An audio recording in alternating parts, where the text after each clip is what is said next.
우리가 오늘 공부하려고 하는 내용은요, 한국 장로교회가 어떻게 분열이 되어 왔는가 하는 것을 이제 좀 같이 공부를 하려고 합니다. 초기 한국 교회에는 세 가지 특징이 있습니다. 첫 번째 특징은 복음주의 전통입니다. 복음주의 전통이라고 하는 것은요, 성경을 하나님의 말씀으로 믿고 사랑하는 전통이고요, 열심히 복음을 전해서 영혼을 구원시키려고 하는 열정이 있는 믿음, 이것을 우리가 복음주의 전통이라고 합니다. 한국 교회에는 복음주의 전통이 처음부터 있었습니다. 두 번째, 한국 교회는 민족교회 전통이 있습니다. 민족교회 전통이라고 하는 것은 국가와 우리 이제 백성을 사랑하는 교회입니다. 그래서 일제시대에도 그랬고요, 6.25 때도 그랬고, 교회가 우리 애국 애족하는 그러한 신앙인들이 교회에서 많이 배출이 되었고, 국가의 지도자들이 많이 배출이 되었습니다. 세 번째, 우리 한국교회의 특징, 특히 장로교회의 특징은 에큐메니칼 전통입니다. 에큐메니칼 전통은 이 내용이 바로 에큐메니칼인데, 교회의 참된 터는 누구입니까? 우리 주 예수 그리스도입니다. 예수 그리스도 위에 교회가 서 있는 것입니다. 그리고요, 두 번째 보면 온 세계 모든 교회는 한 몸을 이루었다. 이게 바로 에큐메니칼입니다. 에큐메니칼 그러면 교회는 하나다, 그런 뜻이에요. 그런데 그 안에 무슨 또 교회가 하나됨이 있냐면 한 주님을 섬기죠. 그 다음에 한 믿음을 가지고 있죠.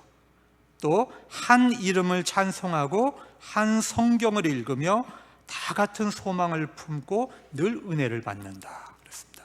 여러분, 교회 안에는 하나의 세례가 있고요, 하나의 성만찬이 있습니다. 교회 안에는 한 분의 주님이 있고 한 분의 하나의 성경이 있습니다. 교회 안은 하나의 신앙 고백이 있습니다. 여러분, 이것이 바로 교회가 하나됨입니다. 이것을 바로 에큐메니칼이라고 하는 겁니다. 그래서 우리 초대 한국 교회는 교회를 사랑하고 연합하고 일치하는 그런 교회였습니다. 예를 들어 보겠습니다.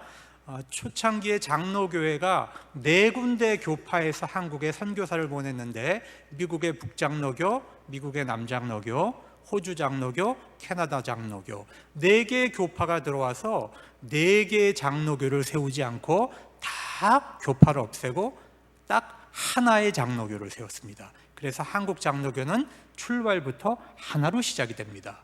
감리교도 마찬가지입니다. 감리교에도 북감리교가 들어왔고 남감리교가 들어왔는데 1930년대 이걸 2개를 합쳐서 하나의 감리교를 만든 것입니다.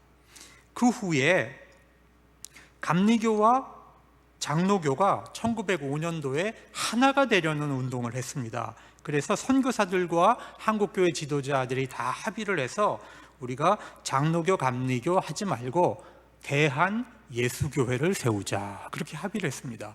그래서 오늘날도 우리가 교단 앞에 무슨 명칭을 씁니까? 대한 예수교 장로회, 대한 예수교 감리회, 이런 이름을 쓰잖아요. 그러니까 우리는 장로교, 감리교가 있기 전에 무슨 교회가 먼저죠? 예수교회가 먼저입니다.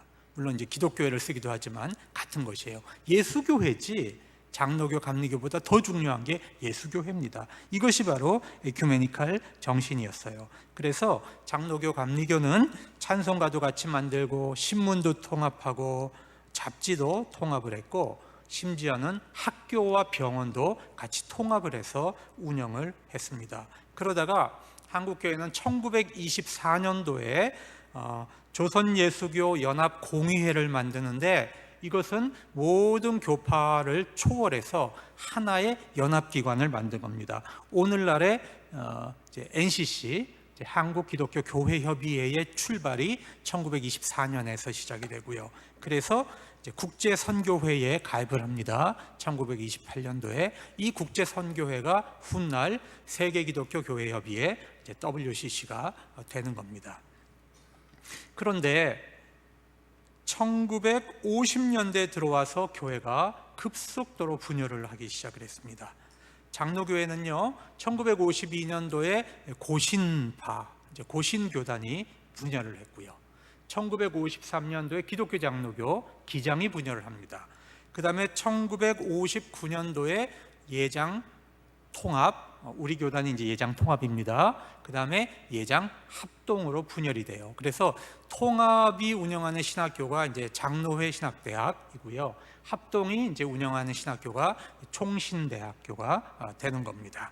이렇게 분열이 됐고요. 1979년도에 합동 안에서 대분열이 일어납니다. 그 후에 합동에서 계속 핵분열이 일어나서 오늘날에 장로교 간판을 달고 있는 교단은 놀라지 마십시오. 100개가 넘습니다. 그러면 하나의 장로교로 출발한 우리 한국 장로교가 왜 이 지경이 되었는가? 우리가 이거를 역사를 잘 살펴보고 우리 한국 교회가 왜 분열에 약한가? 우리가 무엇을 반성해야 하는가? 앞으로 어떻게 어떤 마음으로 서로 협력해야 할 것인가? 이런 것을 이제 잘 살펴보고 하나님 보시기에 기쁜 교회 일치 운동, 하나님 보시기에 아름다운 이 교회 에큐메니컬 운동이 일어나도록 우리가 같이 기도를 해야 되겠습니다. 한국 교회에 이제 분열에 내적 원인이 있고 외적 원인이 있어요. 먼저 내적 원인을 살펴보면 처음에 선교사들이 이제 여러 교파에서 들어왔습니다. 그러다 보니까 서로 경쟁을 했어요. 근데 이 경쟁하는 모습이 너무 보기가 안 좋아서 선교사들끼리 우리 이제 경쟁하지 말고 한국을 선교지를 나누자. 그래서 이제 장로교 선교사들도 다 지역을 나누고 감리교 선교사들도 지역을 나눠서 저렇게 이제 색깔별로 다르게 이제 다른 지역을 맡아서 선교를 했단 말입니다. 처음엔 좋았어요. 근데 이게 60년 동안 계속 지속이 되다 보니까 지역마다 이 지방 색깔이 생겼고 그 지역마다 신학적인 색깔이 서로 다르게 됐습니다. 그래서 이 지역 분할 정책이 너무 오래 지속이 돼서 교회가 분열하는 한 원인이 되게 된 겁니다. 그 다음은 한국 장로교회는 여러 선교사들이 들어오다 보니까 그 선교사들이 다양한 신학을 가지고 들어왔어요. 그래서 온건한 복음주의 신학을 전한 분도 있지만 아주 진보적인 그런 좀 자유주의적인 신학을 전한 사람도 있어요. 또 한편으로는 아주 좀 폐쇄적이고 좁은 근본주의 신학을 전한 그런 선교사들도 있습니다. 그래서 이 선교사들이 처음에는 이 신학이 별로 큰 문제가 아니었어요. 선교하기에 바빠서 이 신학적으로 이제 갈등할 시간이 없었습니다. 그런데 1920년대에 우리가 이제 일제가 문화 통치를 하면서 유학의 길이 열렸어요. 그래서 이제 많은 지도자들이 유학을 갑니다. 유학을 가서 특히 일본에 가서 이 독일에서 발달한 최신 신학 학문과 연구 방법론을 공부를 해가지고 한국에 들어오기 시작을 한 겁니다. 그래서 이분들이 가지고 온 신학과 한국이 가지고 있었던 이 보수적인 전통 신학이 부딪히면서 충돌을 하기 시작했어요. 자, 이런 문제가 왜 생겼냐 하면 선교사님들이 우리에게는 원래 장로교는 경건과 학문을 가르치는 것이 이 장로교 신학의 이제 전통이에요. 그런데 선교사들이 처음에 한국에 와 보니까 학문을 가르칠 만큼 우리 한국 교회가 이렇게 성숙해 있지를 못했어요. 그러다 보니까 학문은 무시하고 뭐만 강조했냐면 경건만 강조를 합니다. 경건만 강조를 하다 보니까 목회자들이 이 경건은 잘 하는데 이 공부를 하고 학문을 배우는 것은 그렇게 이제 좀 뒤처진 겁니다. 그런데 이제 유학을 하고 온 분들은 우리가 학문을 또 해야 된다 그렇게 주장을 하다 보니까 경건을 강조하는 이 전통과 학문을 강조하는 전통이 한국 교회 안에서 충돌을 하기 시작한 겁니다. 이것이 1930년대부터 교회 안에 이제 충돌이 일어났습니다. 자, 그리고요 이제 한국 교회가 제도가 갖춰지고 총회가 세워지면서 교회가 서서히 교권이 생겼습니다. 교권. 이 교회에 힘을 가진 분들이 생긴 겁니다. 이 교권은 그래서 이 평신도들이 하는 신앙운동, 그 다음에 이 교회가 사회 참여하는 운동을 강하게 억압을 했어요. 그러다 보니까 이제 이 교권과 이 교권에 대항하는 이제 운동들이 또 부딪히면서 김교신 선생의 무교회주의 운동, 또 이용도 목사의 신비주의 운동, 소종파 운동 이런 운동들이 이제 자꾸 분열을 이제 하게 됐습니다. 자, 그 다음엔 이제 외적인 요인을 한번 살펴볼게요.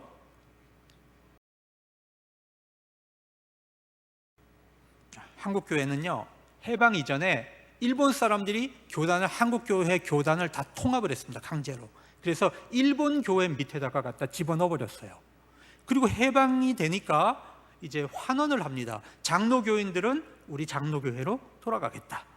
과거의 감리교인들은 우리 감리교회로 돌아가겠다. 과거의 성결교인들은 성결교회로 돌아가겠다. 그래서 이제 교단이 다 깨지고 환원이 일어납니다. 그런데 여기서 이제 중요한 것은 일제시대 때 신사참배를 하지 않은 분들이 있습니다. 비록 소수였지만 이분들은 강력하게 저항하면서 싸웠어요. 이분들이 이제 추록을 해서 보니까 한국교회를 이끌고 가는 분들의 다수가 과거에 일제에 협력했던 분들, 또 신사참배에 앞장섰던 분들이 교단을 이끌고 가거든요. 그러니까 그분들이 이끄는 이 교회 지도력을 인정하지 않으려고 한 겁니다. 여기서부터 이제 또 교회 분열의 문제가 생겼어요. 그래서 그분들이 우리가 이제 알고 있는 고신 혹은 이제 재건파 이런 분들이 이제 되는 겁니다. 그 다음에 해방 이후에 우리 한국 사회는 남과 북이 분단이 되면서 남쪽은 강력한 이제 반공주의 교회가 서잖아요. 북쪽은 이제 김일성 정권이 들어서면서 이제 공산주의에 이제 어용화되는 그런 이제 교회가 서게 됩니다. 그러다 보니까 이제 이념과 신학의 혼란이 왔어요. 그래서 신학이 조금만 진보적이면 이거 용공 아니야? 이거 용공 아닌가? 이렇게 의심을 하게 되는 그런 신학적인 혼란이 한국 사회 안에 일어나게 됩니다. 이것이 결국에는 훗날 기독교 장로교가 분열되고 통합과 합동이 분열되는 하나의 원인이 됩니다. 자, 또 하나의 분열. 선교사님들이 이제 한국으로 돌아왔죠. 그래서 이 선교사님들은 이 미군정과 밀접하게 관계를 갖지 않겠습니까? 그리고 막대한 선교 자금을 가지고 들어와요. 그래서 이분들이 한국 교회에 큰 영향을 끼치는데, 예를 들어서 교단 지도자를 세우는 일, 여기에 선교사들의 입김이 강력하게 작용을 합니다. 그 다음에 교단 신학의 방향을 결정하는 것, 교단 신학교를 운영하는 것을 선교사들이 거의 결정적인 이제 힘을 갖습니다. 그래서 선교사들이 분열을 하게 되면 그게 또 교단이 분열을 하게 되는 그런 이제 계기가 되었던 겁니다. 이제 배경은 이 정도 설명을 하고 우리가 이제 고신파 분열로 이제 들어가 보겠습니다. 자, 신사참배 문제로 한국 교회는 세 개로 이제 세 가지 부류의 이제 교인들로 이제 분열이 되어 있었습니다. 첫 번째, 신사참배한 분들은 이렇게 봤어요. 신사참배는 국가 의례였다. 그래서 이건 우상숭배가 아니었다. 그래서 신사에 적극적으로 동조했던 소수의 아주 친일했던 그런 분들이 교회 안에 남아 있었습니다. 두 번째로는 신사참배는 우상이다, 목숨을 걸고 싸웠던 그런 분들이 또 교회 안에 남아 있습니다. 이분들도 소수파예요. 그러나 다수파는 어떤 분들이냐면 죄인 줄 알아, 죄인 줄 알지만 육신이 약하고 또 교회를 유지하기 위해서 어쩔 수 없이 신사참배에 참여했던, 소극적으로 참여했던 다수파가 이렇게 세 부류로 나눠져 있었습니다. 그런데 옥에 갇혔다가 나오신 이 옥중 성도들이 나와서 보니까 두 가지는 반드시 해야 되겠다는 거예요. 두 가지. 첫 번째는 뭘 해야 되냐면, 목사들이, 신사참배했던 목사들은 자숙하고 회개하고 이 성직에서 잠시 동안 물러가 있다가 철저하게 회개하고 다시 성직으로 돌아와라. 이제 그런 회개와 자숙을 해야 된다. 이게 첫 번째 요구고, 두 번째는 뭐냐면, 지금 유지되고 있는 총회가 신학교로 인정하고 있는 조선신학교가 있었어요. 그때 이 조선신학교는 자유주의 신학을 가르치고 또 신사참배를 했으니까 이 조선신학교를 인정할 수 없다는 거예요. 그래서 보수적인 신학교를 세우겠다. 그래서 고려신학교를 세우게 되는 겁니다. 특별히 여러분, 이 싸움이 어디서 시작이 되냐면 경상남도에서 시작이 돼요. 왜냐하면요, 경상남도에는 가장 적극적인 친일파였던 김길창 목사 그룹이 있었어요. 또 목숨을 걸고 싸웠던 추록 성도 중에 이제 한상동, 주남선, 손양원 이런 분들도 또 경남 분들이에요. 그러니까 이 경상남도에는 아주 적극적인 친일파도 있었고 아주 목숨을 걸고 싸웠던 추록 성도도 있었어요. 그러니까 이 두 그룹은 물과 기름입니다. 절대로 이게 이제 화해할 수가 없습니다. 그러다 보니까 이제 경상남도에서 제일 먼저 이제 분열이 시작이 됩니다. 그래서 이 옥중 성도들은 그 당시에 가장 보수적인 신학교의 지도자였던 박형룡 박사를 모셔다가 고려 신학교의 교장으로 이제 세우게 됩니다. 그런데 문제는 이 고려 신학교는 총회 인정을 받고 세운 학교가 아닙니다. 개인이 세운 것이죠. 개인이 세운 것이기 때문에 여기 이제 반발이 일어나는 겁니다. 첫 번째로 고신 측 분들이 너무 강력하게 회개를 요청하는 거예요. 그러다 보니까 심중적으로 이 옥중 성도를 지지하던 분들까지도 이 마음에 상처를 받기 시작하는 겁니다. 이 공격을 자꾸 받으니까. 그리고요, 두 번째로 이 고신은 미국 장로교가 이제 그 당시에 분열을 했거든요. 미국 장로교에 주류가 있었고 미국 장로교에서 분열을 한 이 근본주의 신학을 가지고 있는 좀 좁은, 조금 편협한 이제 신학을 가지고 있는 분들이 이제 그분들은 이제 메이첸파라고 불렀어요. 이 메이첸파와 이 고신이 손을 잡고 있었습니다. 그러다 보니까 한국에 들어온 미국 장로교가 이 고신파를 볼 때는 자기네 교단에서 분립해 나간 선교사들과 이 손을 잡고 있으니까 고신이 그 고신을 인정하기가 참 어려웠던 겁니다. 그래서 장로교 선교사들은 혹시 고신파가 분열하지 않을까, 고신파가 저대로 가면 반드시 분열을 하는데 그렇게 우려를 하면서 이제 고신을 지켜보게 된 겁니다.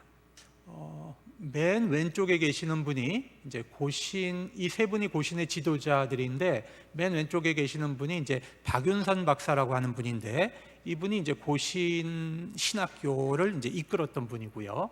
가운데 계시는 분이 이제 고려파를 이제 사실은 세운 한상동 목사라고 하는 분입니다. 그 다음에 맨 오른쪽에 있는 분이 한부선 선교사인데 저분은 이제 미국에서 분립한, 미국 장로교에서 분립한 메이첸파 선교사였습니다. 그래서 저 세 분들이 이제 고려 신학교 혹은 고려파를 세우는 이제 주도적인 이제 지도자가 되는 겁니다. 그 다음에 이제 고려 신학교가 이제 처음 졸업생이고 여기 오른편에 있는 분이 박형룡 박사예요. 그 당시에 이제 가장 보수적이었던 신학자의 이제 대부 역할을 했던 박형룡 박사가 이제 교장으로 왔어요. 그런데 박형룡 박사와 한상동 목사 사이에 이제 갈등이 생긴 겁니다. 왜 갈등이 생겼냐 하면 대다수 보수적인 목사님들은 박형룡 박사가 그 부산에 가서 그 작은 고신에서 교장하지 말고 서울로 올라와서 우리가 평양신학교를 잇는 보수적인 장로교 학교를 세우자, 그런 이제 요청을 박형룡 박사에게 하고 있었습니다. 또 박형룡 박사도 사실상 한국교회 전체를 대표하는 신학자로 있고 싶지 그 지역 부산에 가서 그 작은 데서 있고 싶지 않았어요. 또 박형룡 박사는 그때까지만 해도 미국 장로교 선교사들, 이 4개 장로교 선교사들과 손을 잡고 이제 신학교를 운영하고 싶어 했습니다. 그런데 한상동 목사 생각은 달랐어요. 한상동 목사 생각은 절대로 고려 신학교를 포기하지 않겠다. 그리고 우리가 부산에서 하겠다. 그 다음에 미국 장로교 선교사들과는 손을 잡지 않겠다. 그런 이제 폐쇄적인 입장을 가지고 있었습니다. 그러다 보니까 박형룡 박사가 부산을 떠나서, 고신을 떠나서 서울로 올라와서 남산에 이제 신학교를 세우게 된 겁니다. 그래서 48년도에 총회는 고려 신학교가 총회 신학교와 아무 관계가 없으니까 신학생들에게 추천서를 써주지 마라, 그렇게 결정을 이제 하게 됩니다. 아까 얘기로 돌아가 봅시다. 경남은 지금 긴장이 있었습니다. 옥중 성도와 또 친일파의 가장 앞잡이 역할을 했던 김길창 목사파가 서로 싸우고 있었습니다. 가만 보니까 김길창 목사가 자기가 총회에서 제명될 것 같거든요. 그러니까 이 사람이 발빠르게 교단을 분립을 해버렸습니다. 그래서 경남노회라는 이름을 붙여버린 거예요. 그러니까 지금 이 경상남도에 경남노회가 2개가 생긴 겁니다. 그래서 옥중 성도들은 경남노회를 이제 뭐라고 붙였냐면 우리가 법통이다. 그래서 경남 법통노회라고 했고, 이제 친일했던 분들이 모여 있는 이제 경남노회는 소수파인데 경남노회라고 한 겁니다. 이 두 그룹 사이에 이제 교단이 이제 갈라졌어요. 그리고 나서 1950년 4월에 총회가 열렸는데 김길창 목사 측에서 이제 총대 명단을 올리고 이제 이 한상동 목사 쪽에서도 총대 명단이 올라왔어요. 두 총대 명단 올라놓고 이제 어느 걸 선택할 거냐, 이게 싸움판이 벌어진 겁니다. 그래서 총회장을 끌어내리고 통제가 안 돼가지고 결국 경찰이 동원해서 경찰이 이제 총을 겨눈 상태에서 싸움을 말리고 이게 이제 총회가 정회가 돼 버립니다. 여러분, 그리고 그게 4월 달인데 2달 후에 뭐가 일어나죠? 6.25 전쟁이 터지는 거예요. 이게 여러분 역사를 보면은요, 한국 교회가 싸움 박질하면은 꼭 민족의 비극이 일어나요.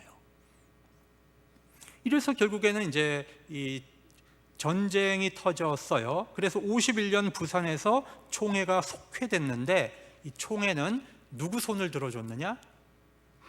한상동 목사 손을 들어주지 않고 이 김길창 목사 손을 들어준 겁니다. 여기서 이제 비극이 시작이 된 겁니다. 그래서 고신 측은 이제 분열을 하게 되었고 이제 고신교단이 창립이 되었습니다. 그러면 이제 고신 분열의 이유를 이제 한번 종합을 해보겠습니다. 고신은 왜 분열됐는가? 첫 번째는 신사참배에 대해서 한국 교회가 철저하게 회개하지 않았습니다. 철저하게 회개하지 않았어요. 이것이 첫 번째 문제입니다. 여러분, 죄를 짓고 회개하지 않으면 분열이 일어납니다. 사람이 죄를 짓는 것도 문제지만 죄를 집니다. 누구나 죄는 져요. 근데 더 큰 문제가 뭔지 아세요? 회개하지 않는 것. 회개하지 않는 것, 이건 죄 짓는 것보다 더 큰 죄입니다. 여러분, 분열은 회개가 없는 곳에 분열이 일어납니다.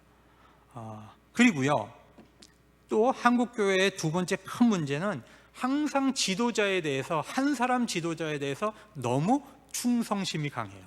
그래서 한 사람 지도자를 절대적으로 추앙을 합니다. 고신 같은 경우는 이제 한상동 목사님을 이제 절대적으로 이제 추종을 했던 이제 그런 그룹이 있었습니다.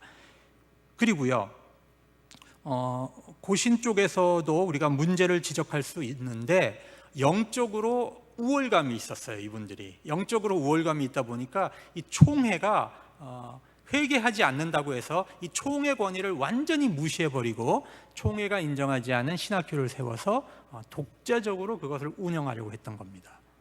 여러분, 교회가 문제가 있어도 그 교회는 누구의 교회죠?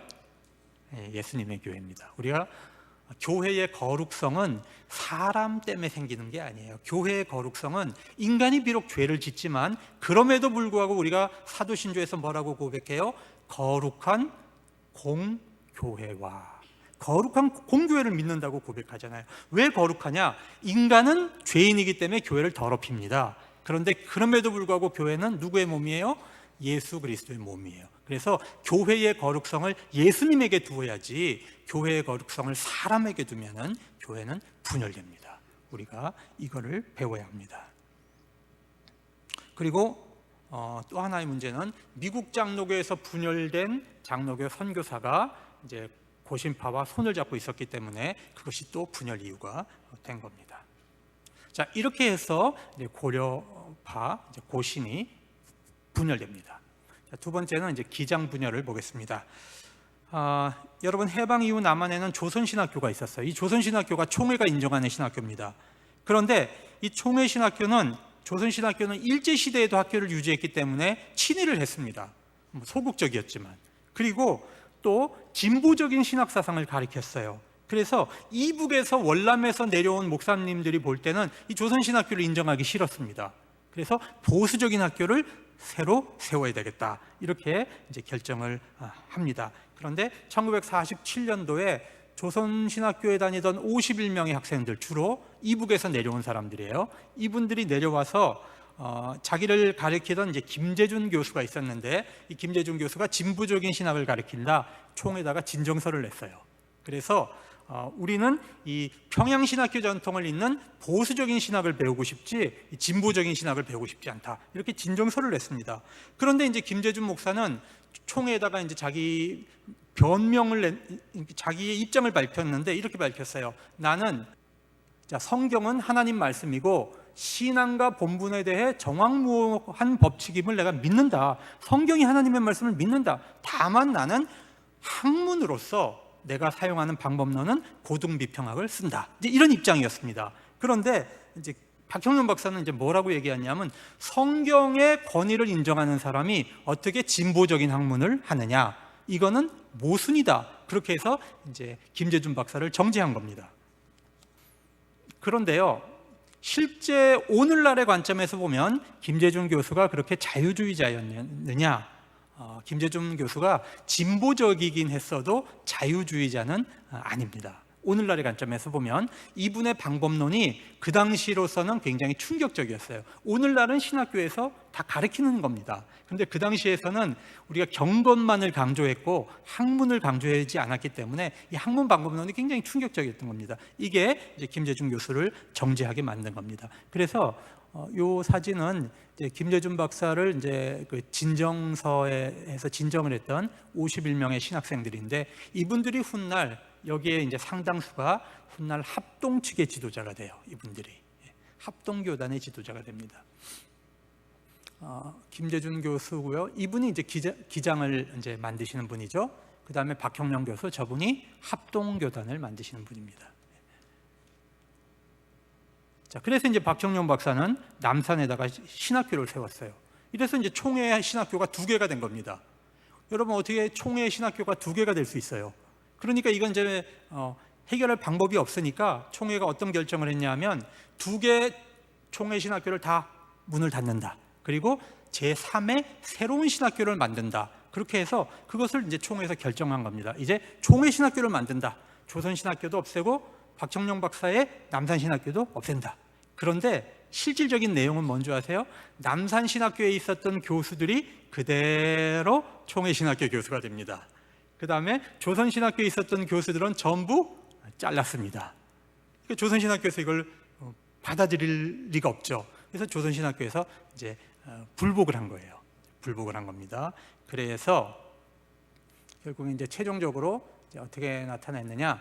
김재준 교수를 면직을 시키고 조선 신학교 출신자에게는 목사 안수를 주지 않는다. 이렇게 총회가 결정을 했습니다. 그래서 기장이 이제 분립하게 되는 겁니다. 그러면 누가 이런 결정을 했느냐? 주로 이북에서 내려오신 분들입니다. 여러분, 이북은 주로 이제 보수적인 신학을 갖고 계셨잖아요. 남북이 갈라지면서 이북에서 이제 신앙생활을 할 수 없으니까 많은 분들이 남하에서 내려왔잖아요. 이분들이 교회 안에 자리를 잡기 위해서 만든 구조가 있는데 그게 바로 이북노회라는 겁니다. 이북노회. 그래서 이북노회가 만들어져요. 원래 장로교 법에는 지역노회지 무지역노회라는 건 없습니다. 근데 한국만 분열된 나라이기 때문에 특별하게 이북노회가 만들어진 거예요. 그래서 이 이북노회 힘이 총의 40%를 차지해요. 그러니까 이북에서 내려오신 분들이 막강한 힘을 가지고 이제 김재준 교수를 사실은 정죄한 겁니다. 이래서 이제 기장이 생긴 겁니다.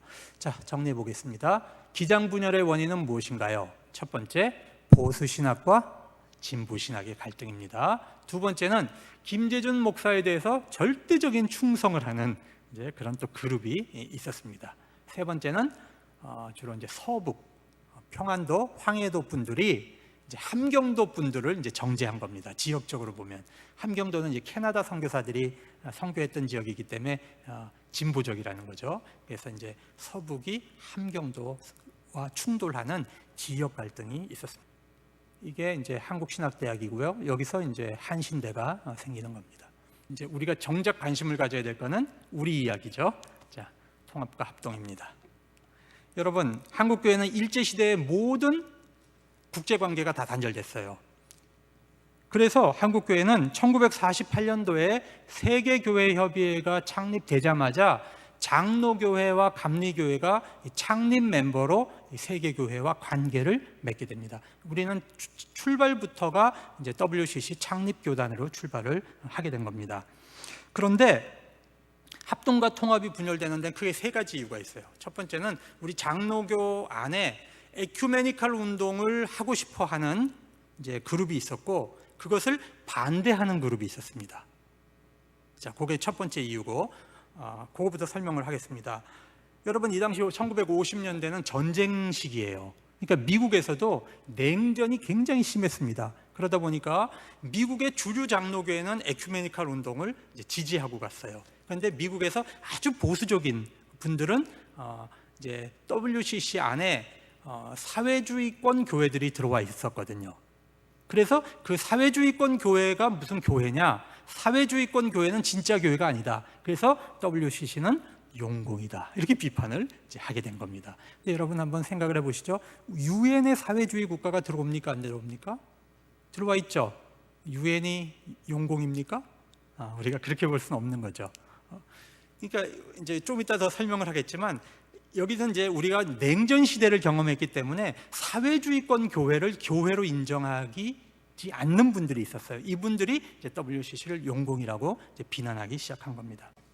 자, 그런데 미국의 이 가장 근본주의면서도 극우 반공주의 단체였던 국제기독교협의회, 우리가 줄여서 ICCC라고 해요. 이 ICCC가 WCC 용공론을 한국에다가 이제 퍼뜨리기 시작을 했습니다.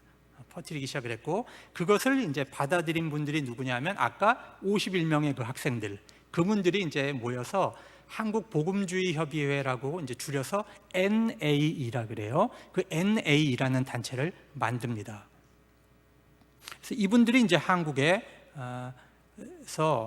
이제 WCC 비난을 퍼뜨리는데, 첫 번째 비난이 이제 용공입니다. 용공. 두 번째는 이제 WCC가 교파를 다 없애고 로마 카톨릭 교회처럼 하나의 개신교, 교파를 다 없애고 하나의 개신교인 단일 교회를 만들려고 한다. 그렇게 비난을 하기 시작을 했습니다. 그런데 여러분, 이 두 주장은 다 사실상 잘못된 주장이었어요. 제가 이유를 설명드리겠습니다. 한국에 6.25 전쟁이 터졌을 때 제일 먼저 유엔군 파병을 요청한 데가 어딘지 아십니까? 한국이 남침을 당했다. 그래서 한국을 도와주기 위해서 유엔군이 제일 먼저 파송되어야 된다. 유엔군에게 한국 파송을 요청한 기구가 바로 WCC입니다. 여러분, 그러니까 WCC는 용공이 아니었고 처음부터 사실상 반공주의 입장을 취한 겁니다. 그래서 유엔이 이 WCC의 결의를 받아들여서 한국의 파병 논의가 이제 시작이 되게 되는 겁니다. 이렇게 WCC는 우리 한국의 전쟁의 위험에 처해 있을 때 한국을 돕는 역할을 했습니다. 그리고 엄청난 구호 물자를 전 세계에서 교회에서 모아서 한국에 구호를 했습니다. 그런데 이런 WCC를 향해서 용공 시비를 한 것은 굉장히 사실상 비신사적인 행동이었습니다. 두 번째로, WCC가 단일 교회인가? 여러분, WCC 헌장에 이렇게 되어 있습니다. WCC란 예수 그리스도를 하나님이요 구세주로 믿는 교회의 친교다. 그러니까 예수 그리스도를 믿는 교회의 친교지, 이거를 하나의 단일 교회를 만드는 교회가 아니다라고 하는 것을 헌장에서 이미 걸고 출발을 합니다. 그렇기 때문에 WCC는 절대로 단일 교회가 될 수 없습니다. 그럼에도 불구하고 용공 단일 교회라고 이제 비판을 한 겁니다. 그런데 이제 그때에 이제 한국 장로교 안에 두 개의 그룹이 있었다 그랬죠. WCC를 이제 주창하는 그룹과 반대하는 그룹. WCC를 주창하는 그룹의 최고 리더가 누구였냐면 한경직 목사님이셨습니다. 그 당시 이제 한경직 목사님은 국제적인 지도자였거든요. 왜냐하면 한경직 목사님은 세계 제일 큰 장로교회의 담임 목사입니다. 그러다 보니까 한경직 목사님은 한국을 대표하는 목회자로서 활동을 하시게 된 겁니다. 그래서 한경직 목사님은 한국 장로교회가 출발부터 복음주의 전통이 있고 민족교회 전통이 있고 에큐메니컬 전통이 있다고 하는 것을 한경직 목사님은 지켜가시고 싶어 했어요. 거기에 대해서 반대하는 대표 그룹이 누구였냐면 박형룡 박사였습니다. 그래서 박형룡 박사를 지지하는 그룹, 이 NAE 그룹과 한경직 목사님을 지지하는 이제 에큐메니칼 그룹이 사실상 갈등을 겪고 있었습니다. 그래서 이제 총회가 이제 서로 이제 합의를 해라. 에큐메니칼 연구위원회를 만들어갖고 합의를 해서 이렇게 합의를 합니다. WCC의 친교 활동에는 우리 장로교회가 참여한다. 그러나 WCC가 단일교회 운동을 할 때는 우리가 탈퇴한다. 이렇게 합의를 했어요, 양쪽에서. 그래서 일단락됐습니다. 이 WCC 문제가 여기서 끝났어요. 그래서 이제 해결이 된 겁니다, 1차적으로. 그런데 두 번째 사건이 터졌어요. 이게 뭐냐면 그 당시에 남산신학교의 교장이 박형룡 박사였습니다. 근데 이분이 신학자였기 때문에 행정에 좀 어리숙했어요. 근데 그 당시 우리 장로교 신학교는 문교부 인가를 못 받고 있었어요. 그러니까 인가를 받으려면 땅을 사야 됩니다. 토지가 있고 건물이 있어야 돼요. 그래서 땅을 사야 되는데 돈이 없으니까 정부로부터 좀 싼 땅을 불화받기 위한 운동을 이제 하려고 했어요. 이때 사기꾼이 접근했어요. 이 박호근이라는 사람이 박형룡 박사에게 가서 내가 정부의 이 중요한 인물을 안다. 그 사람을 내가 로비를 해서 불화받게 해줄 테니까 로비 자금을 내놔라. 그래서 이 어리숙한 양반이 그 목돈을 성큼성큼 내줘갖고 3천만 원을 사기를 당했습니다. 그러니까 이제 이분이 그걸 도의적 책임을 지고 이제 옷을 벗어야 돼요. 그래서 교장 사표가 수리가 됐습니다. 문제는 그 다음입니다. 박형룡 박사를 지지하는 이 NAE 그룹 사람들이 이렇게 이제 주장을 하는 겁니다. 박형룡 박사를 교장직으로 이제 복귀시키려고 했어요. 자, 그래서 이런 주장을 합니다. 박형룡 박사를 물러가라고 하는 것은 보수 정통주의를 물러가라고 하는 것이고 자유주의가 승리하는 것이다. 이런 논리를 이제 전개하기 시작한 겁니다. 이건 개인의 실수거든요. 이 개인의 실수 문제를 신학으로 연결을 시켰어요. 그래서 박형룡 박사를 복권시키기 위한 운동을 하는데, 복권시키려면 어디 가서 해야 되냐면 총회 가서 투표를 해갖고 이제 복권을 해야 됩니다.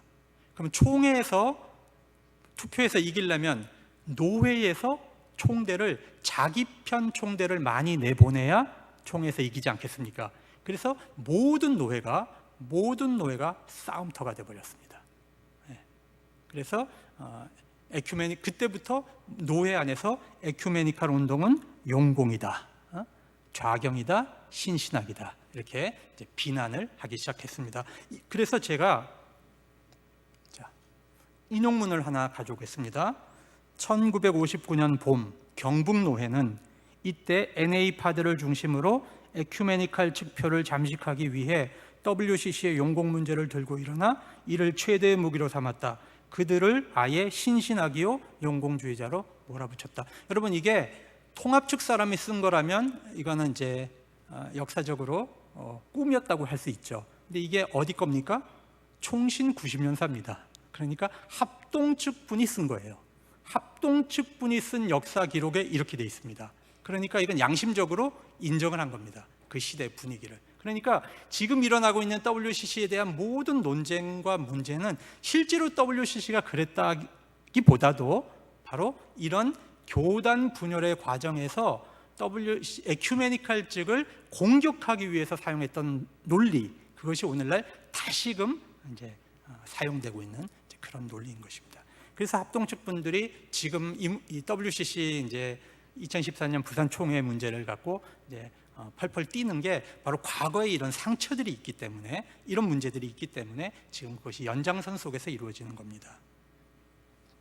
자, 그러면 WCC에 가입한 교단들은 전 세계적으로 340개 교단입니다. 주로 주류 교단입니다. 미국 장로교회, 미국 감리교회, 스코틀랜드 장로교회, 영국 성공회, 영국 개혁교회, 스위스 개혁교회, 독일 루터교회, 그리스 정교회, 러시아 정교회, 우리 한국에서는 통합 장로교회, 기독교 장로교회, 감리교회. 여러분, 이런 교회들이, 이런 주류 교회들이 여러분 용공이고 신신학이고 이단입니까? 한번 생각을 해보세요. 이게 비판을 할 때는 정당한 근거가 필요합니다. 그러면 이런 것을 몰라서 우리 교회가 WCC가 정말 그렇게 심각한 문제가 있으면 이런 주류 교단들이 WCC를 몰라서 회원권을 계속 유지하고 있겠습니까? 여러분, 우리가 다 판단하고 허용 가능한 범위 안에서 에큐메니컬 운동을 하고 친교를 하는 것이거든요. 그렇기 때문에 이렇게 일방적으로 터무니없는 비난을 하는 것은 굉장히 교단 간의 갈등을 일으킬 수 있는 것이기 때문에 주의를 해야 되는 것입니다. 자, 또 하나, WCC 문제는 박형룡 박사가 사임하기 전에는 별로 큰 문제가 아니었던 겁니다. 그러나 이것이 이제 박형룡 박사를 지지하는 분들이 교권의 위기가 오면서 그것을 회복하기 위해 정치적으로 이 WCC 문제가 이용했다고 보는 것이 바로 우리 통합 측의 입장인 것입니다. 그 다음에요, 이제 경기노회 총대 사건입니다. 그러면 아까 노회마다 싸움이 일어났다 그랬죠. 근데 가장 큰 노회가 어디였냐면 경기노회. 지금으로 얘기하면 이제 서울이에요. 서울 안에서 28명의 총대를 내보낼 수 있습니다. 제일 큰 노회입니다. 그래서 여기서 투표를 했어요. 그런데 박형룡 박사를 지지하는 이제 그 NA 측이 18표를 얻고, 한경직 목사를 중심으로 해서 에큐메니컬 측이 10표를 얻었어요. NA 측이 이겼어요. 그런데 내가 꼭 돼야 되는데 안 된 분이 있어. 한 분이. 한번 생각해도 자기가 떨어질 이유가 없어. 그래서 재검표를 해보니까 이게 개표에 부정이 발견이 됐어요. 개표에 엄청난 부정이 발견이 됐어요.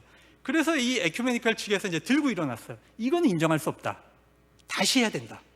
임시노회에서 다시 뽑자. 근데 여러분, 법적으로 총대는 임시노회에서 못 뽑아요. 정기노회에서만 뽑게 돼 있어. 그런데 이제 에큐메니컬 측에서 우겨가지고 임시노회에서 뽑은 거야.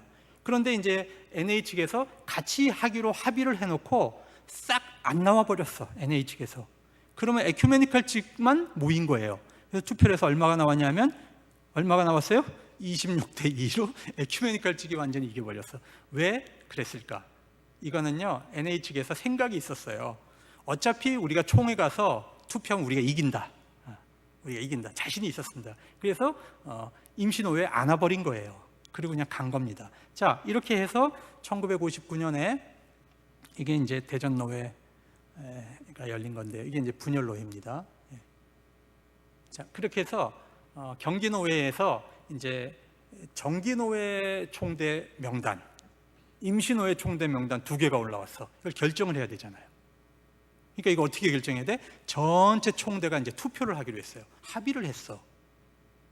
근데 NA 측이 이길 줄 알았는데 5표 차이로 졌어. 완전히 이제 상황이 이제 반전이 된 거죠. 그래서 이분들은 이제 어떤 결정을 했냐면 합의해놓고 이걸 깨버렸어요. 다 깨고 이제 총회를 일단 정회하자. 그리고 경기노회를 다시 총대를 뽑아서 다시 데리고 와라. 그리고 총회를 다시 하자. 이제 합의를 해놓고 표에서 지니까 이거는 이제 불법적으로 총회를 정회를 시켜버렸습니다. 왜냐하면 그때 이제 총회장이 NA 측 분이었거든요. 이제 노진현 목사님이라고. 이분이 이제 그걸 불법적으로 깨버렸습니다. 이래서 통합 측, 이제 에큐메니컬 측이 이제 거기서 항의를 하니까 막 때려가지고 다 내쫓아냈어요. 그래서 이분들이 이제 그날 밤에 기차를 타고 서울로 올라와서 따로 이제 총회를 했죠. 그래서 이게 연동 총회가 된 거고, 이제 남아있던 분들이 나중에 또 새로 총회를 해서 승동 총회가 됐어요. 이게 통합과 합동으로 분열이 되게 된 겁니다. 참 이렇게 해서 이게 이제 연동에서 모인 총회인데 이게 이제 통합 측이 된 거고요. 승동에서 모인 총회인데 이래서 합동 측으로 갈라졌습니다. 그런데요, 많은 분들이 분열은 안 된다. 너무 마음 아파한 겁니다. 심지어 어떤 일이 벌어집니까? 총회가 갈라지니까 노회가 갈라져요. 노회만 갈라집니까? 개교회도 갈라져요. 그죠? 개교회가 갈라지니까 무슨 일이 일어납니까? 재산 싸움이 일어납니다.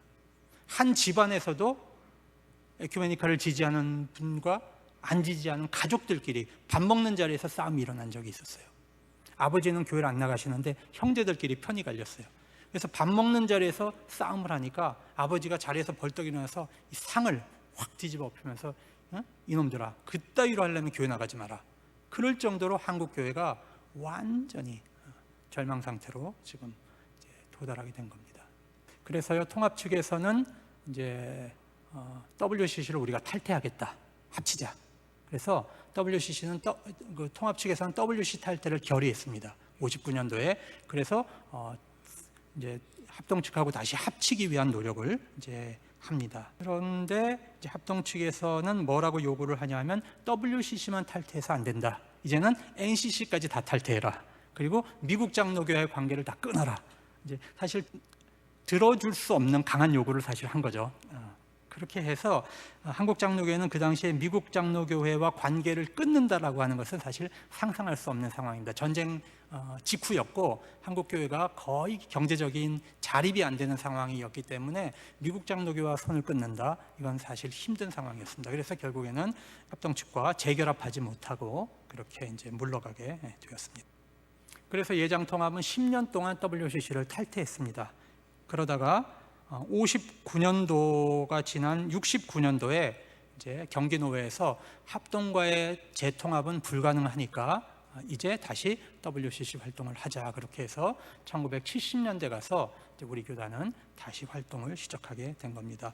여기서 제가 말씀드리고 싶은 것은 교단 분열이 결코 WCC 때문이 아니라는 겁니다. 왜냐? 정말로 WCC 때문이었더라면 통합 측이 WCC를 탈퇴할 결정을 내리지 못했을 겁니다.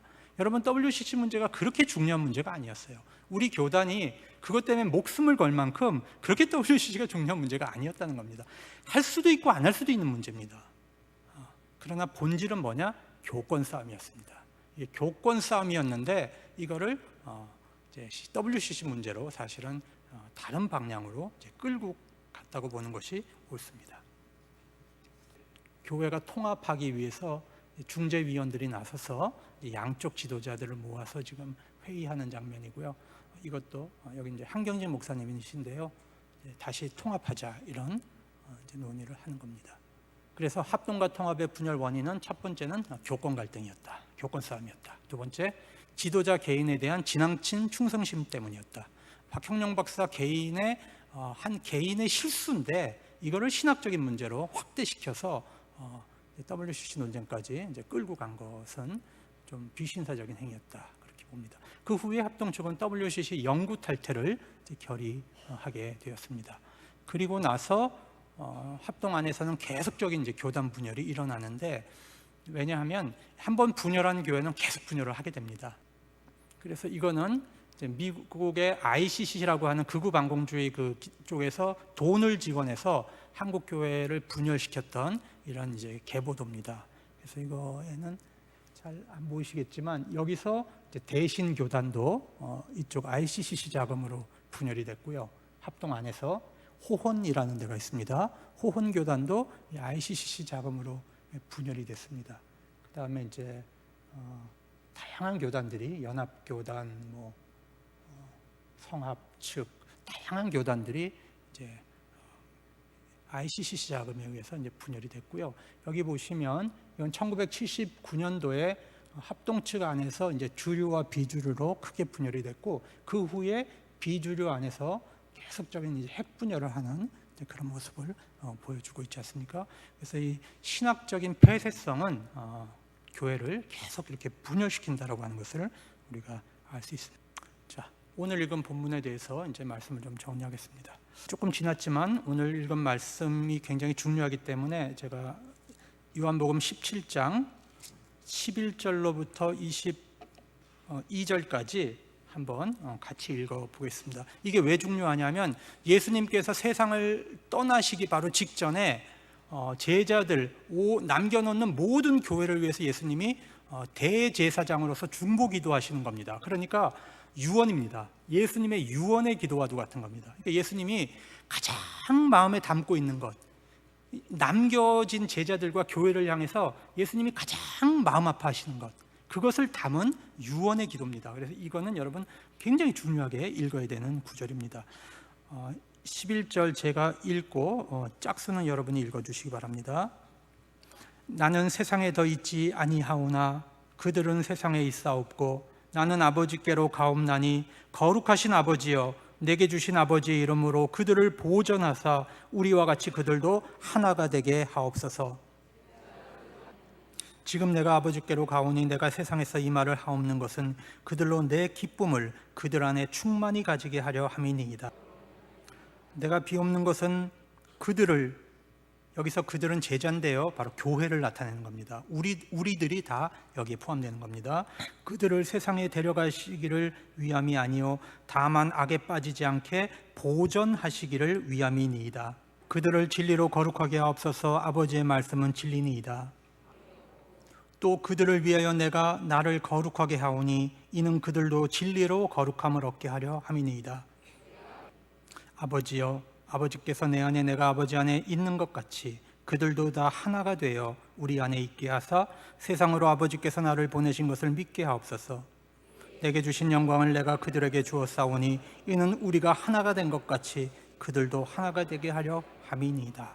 여러분, 여기서 예수님의 기도는 교회의 일치예요. 교회의 하나됨입니다. 작은 것 갖고 싸우고 분열하고 분쟁하지 말고 모든 제자들이 하나 되기를 위해서 예수님이 지금 기도하시는 거예요. 목숨을 걸고 기도하시는 거예요. 첫째, 예수님의 기도는요, 이 세상에서 제자들이, 교회들이 보존될 수 있도록 기도하셨어요. 보존될 수 있도록.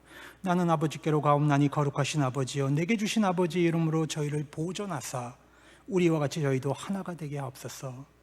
주님은 지금도 몸된 교회를 위하여 중보 기도하고 계십니다.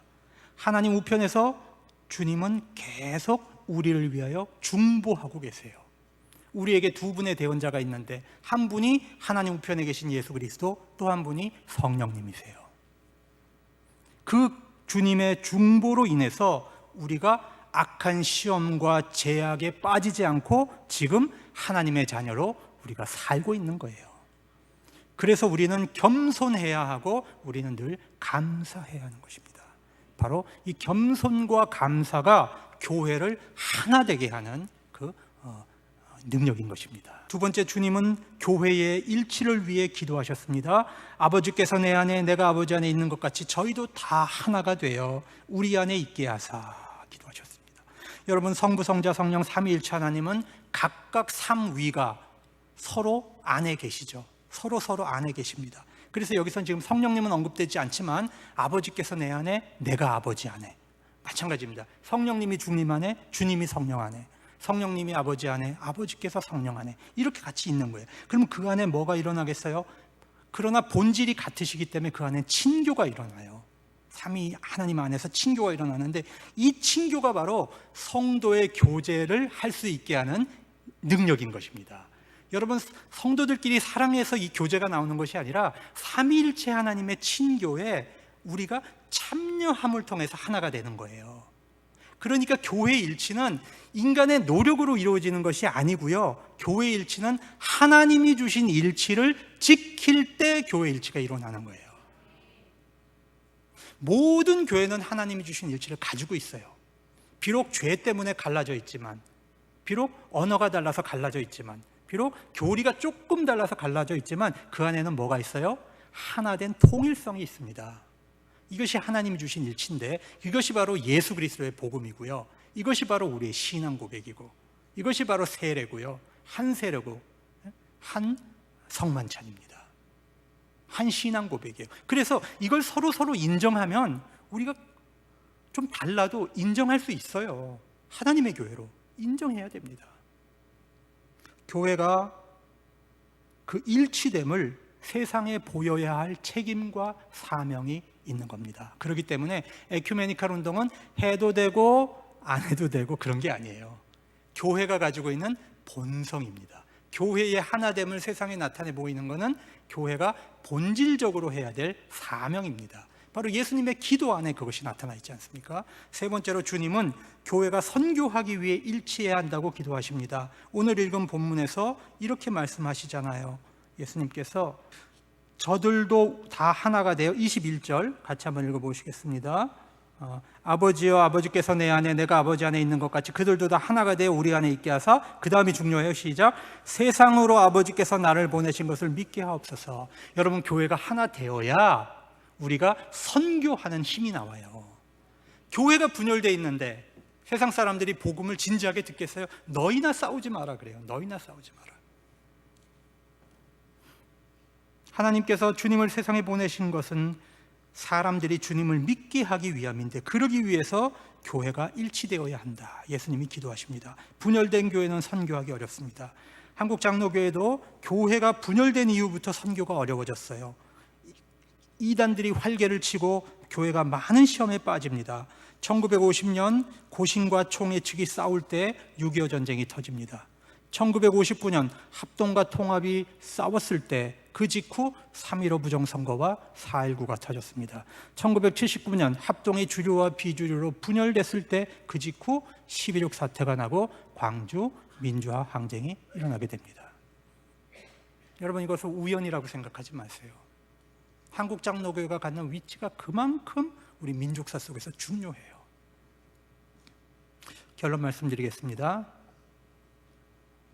우리 교단은 좌로나 우로나 치우치지 말고 복음주의 전통과 민족교회 전통과 에큐메니칼 전통을 잘 지켜야 합니다. 다른 교단 말씀드려서 조금 죄송하지만 어떤 교단은 복음주의 전통이 좀 약해요. 어떤 교단은 에큐메니칼 전통이 약합니다. 그런데 이 복음주의 전통, 민족교회 전통, 에큐메니칼 전통을 이걸 잘 유지하는 교단이 건강한 교단입니다. 저는 우리 교단이 그런 전통을 잘 지키고 있다고 저는 자랑스럽게 생각합니다. 교회는 진리 안에서 하나 되어야 하고요, 다른 교회에 대해서 그리스도의 몸의 지체로 존중하고 관용하고 협력해야 합니다.